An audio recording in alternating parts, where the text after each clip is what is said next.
Industrial development banks of India ஐடிபிஐன்னு சொல்லலாம். So IDBI bank எப்படி தான் அதோடைய லோகோஸ்லாம் இருக்கும். Industrial development bank of India, the Industrial Development Bank of India has been conceived with the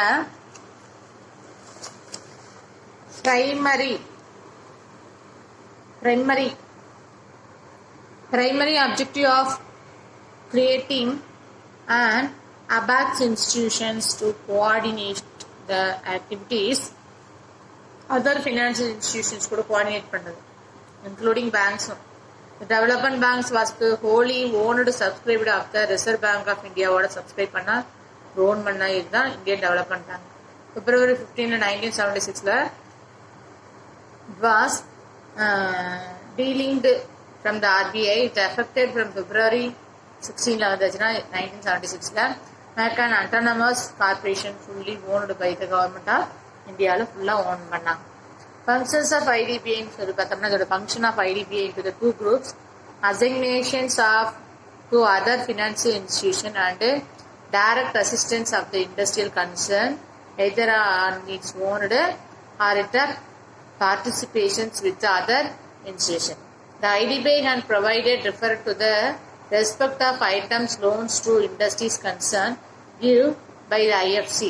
Then SFCS other financial institution notified by the government scheduled banks and state cooperative banks அப்படின்னு சொல்றாங்க. சரிங்களா? Then a specific features of the IDBI is the provisions for the creations of a specific fund known as the development assistance funds அப்படிங்களா. The funds is intended to the provide assistance to industrial which required heavy investments with a low anticipated rate of the returns. So such industries may not be able to get the assistance in the normal courses. The financial of the exports was also undertaken by the IDBI till the establishment of Exim Banks on March 1982. Exim Bank 1982 ஆச்சு. State level of institutions, State Financial Corporation SFCS அப்படிங்கிறது the Government of India passed in 1951. State Financial Corporation Actங்கிறது and SFCs set up the many statesல set up பண்ணாங்க.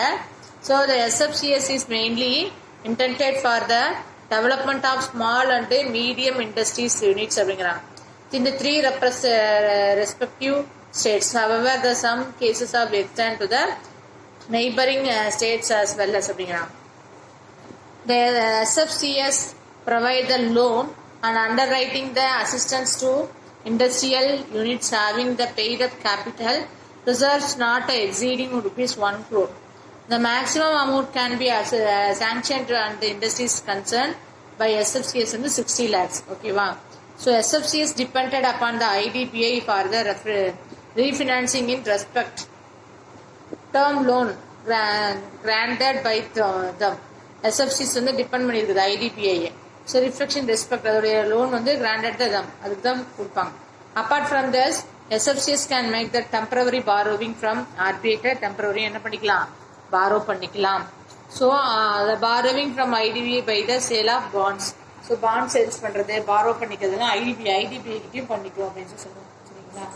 So இதெல்லாம் வந்து SFCSக்கு கொடுக்குற ஒரு சில concessions. அடுத்து state industrial development corporation. So SIDCO, yes, the industrial development corporations have been set up by the state government and they are the wholly owned by them. These institutions are not merely financial agencies. They are ensured with the responsibility of accelerated the utilization of the states. So SIDCO the small industrial development corporation அப்படிங்கிறாங்க. Next, SIDCO provide financial assistance to industrial concern by way of loan guarantees and underwriting to for direct subscription to share and debentures. In addition to this, they undertake the various promotions of activities such as conducting techno-economic service, project identifications, preparations of feasibility studies and selections and training of entrepreneurship அப்படின்னு சொல்லிட்டு நிறைய விஷயங்கள் அதில் இருக்கு. promoting joint sectors projectly promote பண்ணுது. association with the private promoting such type of project. So SIPCARD is take 26% private cooperative takes 25% of equity இதெல்லாம் take பண்ணது சிப்கார்டு. அந்த rest is offer to the investing public. So SIPCOT undertaking the development of industrial arrays to providing all infrastructural facilities and institutional new growing centers நிறைய provide பண்ணுது. Admit various state government கூட நிறைய admit பண்ணி instant schemes நிறைய உருவாக்குது. சிப்கார்ட்ஸ் அப்படிங்கிறது வந்து get refining facilities of IDBI. They borrowing the bonds asset to the deposit. IDBI loan ஃபெசிலிட்டிஸை அரேஞ்ச் பண்ணிக்குது. அடுத்தது monetary policy. Monetary policy is the macroeconomical policy ன்னு சொல்லலாம். Been laid down by the central bank towards the management money. Management central bank தான் money manage பண்ணுது. Supply interest rate மூலமா supply பண்ணுது. It is demand side economic policies use the government country achieve the macroeconomic objectives like inflation, consumption, growth of liquidity. Monetary policy gaining significance after the World War II அப்புறம் பார்த்தீங்கன்னா institution made by the Milton Friedman who's associated with the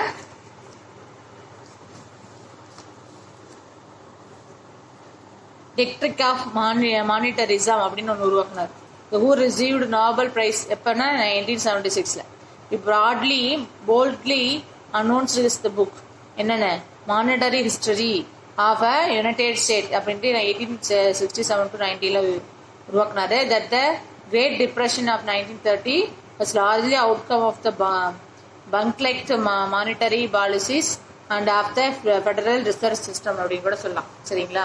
so monetary policy expansionary vis contractionary அப்படிங்கிறாங்க. Contractionary. Expansionary policy அப்படின்னா cheap money பாலிசின்னு சொல்லலாம். And the monetary authorities uses its tools of stimulated the economical and expansionary policy அப்படின்னா maintain the short term interest rate அப்படிங்கலாம். lower and that useful rate அப்படிங்கலாம். increasing the total supply of the money the economical more rapidly than usual. It is traditionally used to try to combat unemployment by the lower interest rates. The hope that the less expansive credit will entice business into the expanding. This increasing aggregate demands overall demand for all goods and services of economy. So, boosted short-term growth of measured by gross domestic product. Gross domestic product கூட measure பண்றதுக்கு இது ரொம்ப ஹெல்ப்ஃபுல்லா இருக்கு. So, contractionary monetary policies is dear money policy ன்னு சொல்லலாம். It's maintaining short-term interest rates higher than the usual or which slow that the rate of the growth in the money supply even restricts it. The slow short-term economical growth and lesser inflation.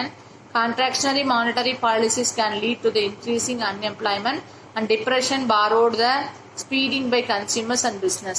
It can eventually result is economical recession if implementary to விக்னரியஸ் அப்படின்னு சொல்லிட்டு நம்மளுடைய monetary பாலிசிக்கான எக்ஸ்பிளனேஷனை கொடுக்குறாங்க.